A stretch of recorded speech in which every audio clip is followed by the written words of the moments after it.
Ciao amici del bosco, in questo video potiamo le piante aromatiche, dobbiamo farlo periodicamente per mantenerle sempre giovani.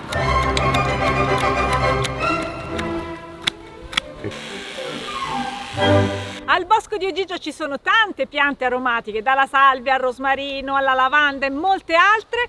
Oggi mi aiuta Cristiano a sistemarle tutte. Le piante aromatiche possiamo suddividerle in due grandi gruppi, quelle annuali che quindi completano il loro ciclo vegetativo in un anno, e mentre le altre sono tutte le perenni. Hanno una caratteristica, tendono ad avere una senescenza precoce. Indicativamente una pianta aromatica ha una durata di vita media compresa nella decina di anni. È anche vero che con una certa cura possono vivere molto tempo di più, ma al contrario senza una cura attenta possono vivere pochissimi anni. E la potatura è una delle strategie più importanti per mantenere le piante sani e giovani. Partiamo da lavanda ed elicriso. Vediamo due piante in condizioni completamente diverse. La lavanda l'ho trascurata, è vero che l'ho potata ma l'avevo lasciata andare per molto tempo e quindi abbiamo una grande parte lignificata. Invece con l'elicriso sono stata più drastica, anche questa primavera ho fatto una bella potatura e la reazione è stata incredibile, una pianta che è triplicata nelle sue dimensioni e anche insomma si vede bella vitale. Operazione numero 1. Ci sono molte altre piante intorno alle aromatiche, dobbiamo dare spazio in modo tale che possano avere il loro spazio di sviluppo. Io intanto uso il falcetto, seguo Cristiano che toglie le piante più grandi, taglio le erbacee e le pianticelle più piccole. Fase 2. Osservate la lavanda, è il momento ideale per togliere tutte le infiorescenze che ormai hanno esaurito la loro funzione. Naturalmente, se uno volesse, post fioritura, poco tempo dopo si possono raccogliere e utilizzare in tantissimi modi, ma adesso le possiamo tagliare. L'operazione è la seguente. Come vedete si taglia anche una parte delle foglie, l'importante è lasciare comunque un po' di foglie in basso e non soltanto il ramo lignificato, perché in quel caso non avremmo la possibilità di far ricrescere la pianta, ma noi possiamo abbassare la foglia così da contenere la crescita della lavanda. Naturalmente dipende dall'estensione delle vostre aromatiche, potete fare il lavoro manualmente con una qualsiasi forbice oppure per estensioni maggiori anche con un tosasiepi.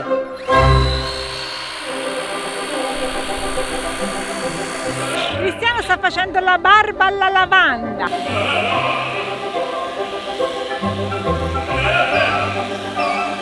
Adesso togliamo tutto ciò che è stato tagliato e passiamo alle rifiniture manuali questa volta. Inoltre la visibilità è cambiata, la pianta è molto più areata e visibile e possiamo anche andare a rimuovere tutte quelle parti secche. Questo si può tagliare ora. Si completa il lavoro a mano per le rifiniture, così la lavanda è ancora più bella. Una caratteristica delle aromatiche, in particolare della lavanda, è questo tipo di propagine. Come vedete tende ad allungarsi moltissimo e a volte anche a emettere radici e tende molto a allargarsi, però poi con il tempo si spancia e soprattutto questa parte, come vedete, poi tendono a lignificare. Mentre noi vogliamo mantenerla contenuta in questa circostanza e sempre giovane, quindi tagliare. Con il tempo, se uno non interviene con le potature, la pianta si allargherà sempre di più, spancerà e quindi avrete la vegetazione tutta esterna, mentre all'interno rimarrà molto più vuota. In più le altre piante cresceranno e tenderanno anche a soffocarla. Un esempio di quello che dicevamo poco fa. Tutto questo praticamente intricato con le piante spontanee è cresciuto tantissimo ed è quasi indistinguibile e adesso lo andremo totalmente a rimuovere, anche perché qui c'è un passaggio. Guarda quanta materia organica, mica sono scarti questi, queste sono tutte risorse. L'intervento che stiamo facendo è finalizzato ad avere le piante come piacciono a noi, prolungando anche la loro vita, creando i nostri angoli aromatici. La pianta di per sé cosa sta facendo? Sta camminando, sta conquistando altro territorio. Tutte quelle propagini che abbiamo visto probabilmente metteranno radici, mentre la pianta centrale si andrà seccando. Un consiglio generale che vale praticamente per tutte le aromatiche è potare molto spesso e molto poco.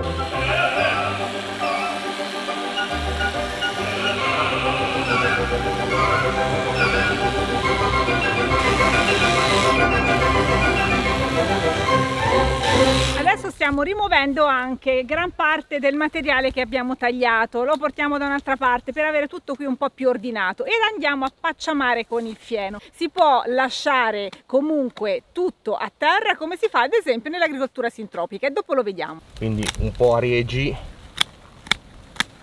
cioè l'aria deve passare anche sotto, per questo è importante dare questo sistema di taglio. Il nostro modello di potatura comunque sia è il più naturale possibile, ovvero il globo, la sfera, un cespuglio armonioso che cresce in maniera omogenea in tutte le direzioni e soprattutto rimane molto areato e la luce può entrare agevolmente. Stiamo mettendo la pacciamatura e la mettiamo proprio sotto alla pianta, anche un modo per rialzarla, sostenerla e farle riassumere insomma un atteggiamento più assurgente. Eccoci qua nella mia distesa di salvia, qui veramente ho esagerato, l'ho lasciata correre come voleva, tanto che dove c'era la prima pianta principale adesso c'è un buco, tutto intorno c'è una quantità di salvia che non mi fa neppure più passare lungo il vialetto. Chiediamo al barbiere qualche consiglio per la salvia. Dobbiamo potare e contenere in maniera importante, ma al tempo stesso andare a rimuovere tutte le infiorescenze secche e anche tutte le altre parti ormai che sono senescenti. All'interno, come spesso accade, crescono altre piante, quindi è opportuno toglierle. Anche qui abbiamo una duplice scelta: agire con la forbice manuale oppure con un tosasier. Figaro bravo, bravissimo, Figaro bravo, bravissimo, fortunatissimo, fortunatissimo, fortunatissimo, per verità. Figaro bravo, bravissimo, Figaro bravo, bravissimo, fortunatissimo, fortunatissimo, fortunatissimo, per verità. Sono il padrone della città, sono il padrone della città, della città.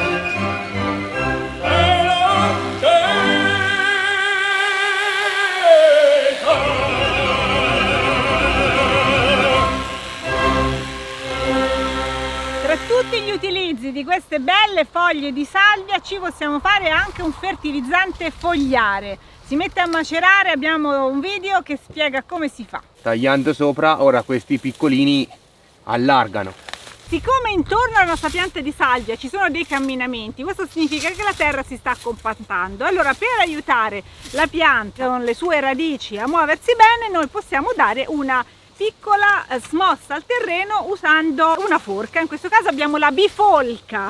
Il timo, stessi principi ma estrema cura, estrema precisione ed estrema attenzione, anche perché è una pianta che ha delle caratteristiche più peculiari, essendo molto più delicata e tende anche a essiccare più facilmente, e la potatura la mantiene in vita per molto tempo e soprattutto evita questo fenomeno che potete vedere, ovvero nonostante una pianta che sia già stata potata ha già molte parti secche, quindi richiede un ulteriore intervento di potatura.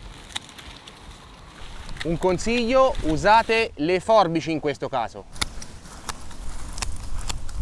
Abbiamo un ritorto molto secco e sotto ci sono alcune parti vive, alcune gemme che sono già ripartite e che cresceranno, quindi per questo è importante dargli spazio il più possibile. E adesso siamo passati nel filare del sintropico, dove di piante aromatiche ne abbiamo tante con lo scopo di fare da supporto ad altre piante, quindi in questo caso le dovremmo potare molto spesso, solo che c'è una santolina che, essendo un po' piccolina, io l'ho un po' trascurata e adesso dobbiamo fare invece proprio un'operazione di taglio drastico per recuperarne la struttura. Quindi vediamo la potatura della santolina. Questa è una linea di sintropico, quindi ha determinate caratteristiche. Comunque dobbiamo intervenire sulla santolina per ringiovanirla, liberarla. Abbiamo le vecchie infiorescenze secche da rimuovere a prescindere. È una pianta molto scompaginata, molto disordinata e soprattutto aveva molti rami che erano ricaduti.